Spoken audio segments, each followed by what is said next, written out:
제2의 심장이라고 불리는 발은 우리의 몸에서 가장 많은 반사구가 분포하고 있으며 신체 각 부위와 밀접한 상관관계를 보일 정도로 중요한 부위입니다. 우리 몸에서 가장 먼저 피로를 느끼는 부위가 발이기도 합니다. 장거리를 걷거나 오랜 시간 서 있거나 앉아 있을 경우가 대표적입니다. 발 관리에 조금만 신경을 써도 더 건강해질 수 있습니다.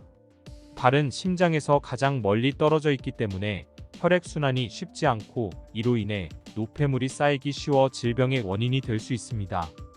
건강한 발을 위해서는 적당한 자극을 통해 혈액순환을 원활하게 해줘야 합니다. 가장 쉽게 할 수 있는 방법은 발에 분포하고 있는 각종 경혈점을 자극하는 발 지압입니다. 맨발 걷기도 발 지압과 같은 원리입니다. 발 마사지와 비슷한 효과를 볼 수 있는 맨발 걷기를 하면 혈액순환이 원활해져 건강을 유지할 수 있습니다. 이 밖에 유산소 운동, 체온 상승 효과 등도 기대할 수 있습니다. 맨발로 걸을 경우에는 운동화를 신고 걸을 때보다 운동 효과가 2배 이상 높은 것으로 알려져 있습니다. 맨발 걷기 중에서도 특히 흙 위를 걷는 것이 가장 효과가 뛰어납니다. 발을 골고루 지압할 수 있을 뿐더러 자연의 기운과 함께하기 때문에 그 효과는 배가 됩니다. 맨발로 걷는 것은 아무래도 다칠 위험이 큽니다. 길바닥에 유리 조각이 있을 수도 있고 돌부리에 채일 수도 있습니다. 여러 위험 요소가 있는 맨발 걷기 운동을 이번에는 안전하게 할 수 있는 안전수칙을 알아봅니다. 이곳은 제가 매일 아침에 맨발 걷기 운동을 하고 있는 첨단 호수공원입니다. 붉은 초크선으로 그려가는 곳이 맨흙으로 되어 있는 길입니다.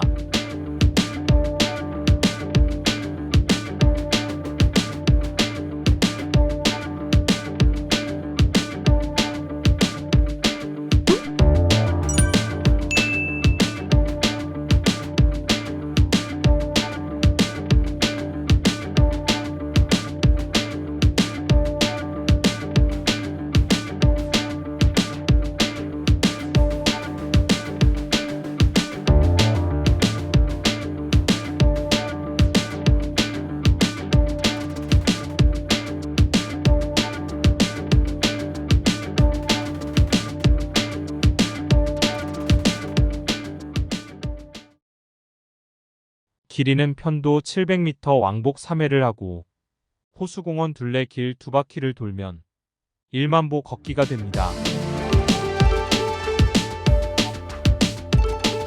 맨발 걷기 운동 안전수칙을 알아보겠습니다. 첫 번째 준비 운동을 통해 근육과 관절을 풀어줍니다. 맨발 걷기를 하기 전에 체조나 스트레칭을 통해 근육과 관절은 풀어주는 것이 좋습니다. 특히 발과 허리 등의 근육과 발목 등의 관절을 유연하게 만들어야 걷는 도중이나 걷고 난 후 발생할 수 있는 근육이나 뼈의 통증을 효과적으로 예방할 수 있습니다. 이러한 준비 운동은 고령자의 경우나 날씨가 추울 때 더 정성 들여야 합니다. 두 번째 걸음은 똑바로 수직으로 내딛도록 합니다.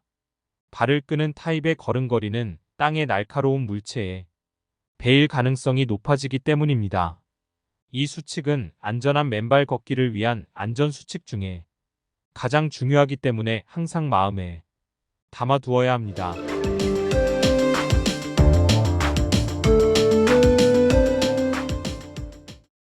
세 번째 걸을 때는 항상 눈앞의 지면을 응시해야 합니다. 발걸음을 떼는 순간 두세 걸음 앞의 지면을 응시하면서 발걸음을 디딜 지점을 미리미리 선정해야 합니다. 만약 길 주변의 아름다운 풍경을 감상하고 싶다면 걷던 걸음을 잠시 중단하고 보는 것이 안전합니다. 특히 자갈길이나 평탄치 않은 길을 걸을 때 이 수칙은 반드시 지켜야 합니다.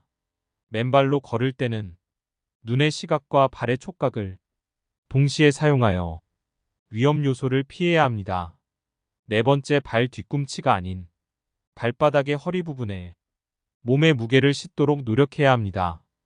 발을 땅바닥에 디디고 있는 동안 몸의 무게는 가능한 한 발의 앞쪽에 싣고 걷는 것이 좋습니다.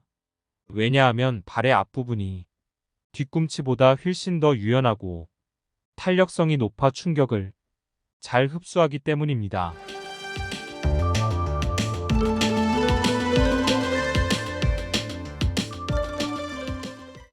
5번째 맨발로 걷고 있다는 사실을 인식하고 항시 발바닥에 의식을 집중합니다.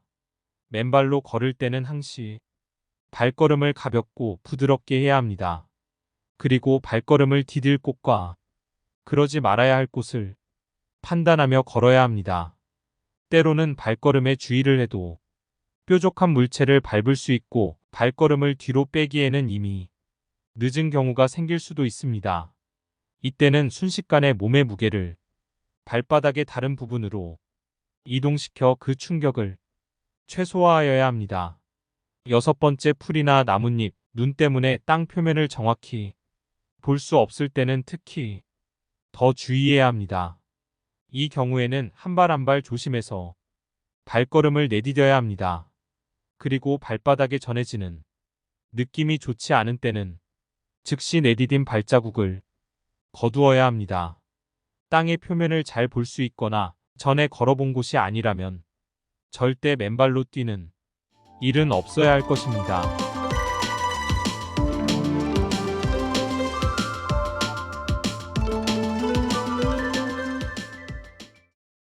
이런 사람은 맨발 걷기 운동을 주의해야 합니다. 걷기가 부담이 없는 운동이긴 하지만 맨발 걷기의 경우는 조금 다릅니다. 임산부나 당뇨병이 있는 사람은 피하도록 합니다. 임산부의 발 뒤꿈치는 태아의 머리에 해당하는 부위이기 때문에 자극이 계속되면 위험할 수 있습니다.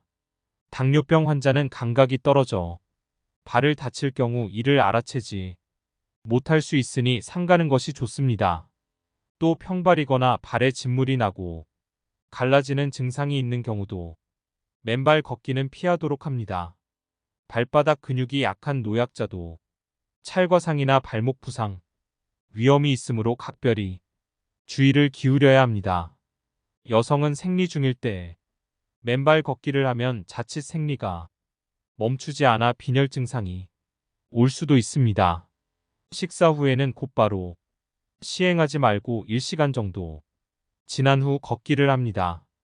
위에 부담을 줘 소화를 방해할 수 있기 때문입니다.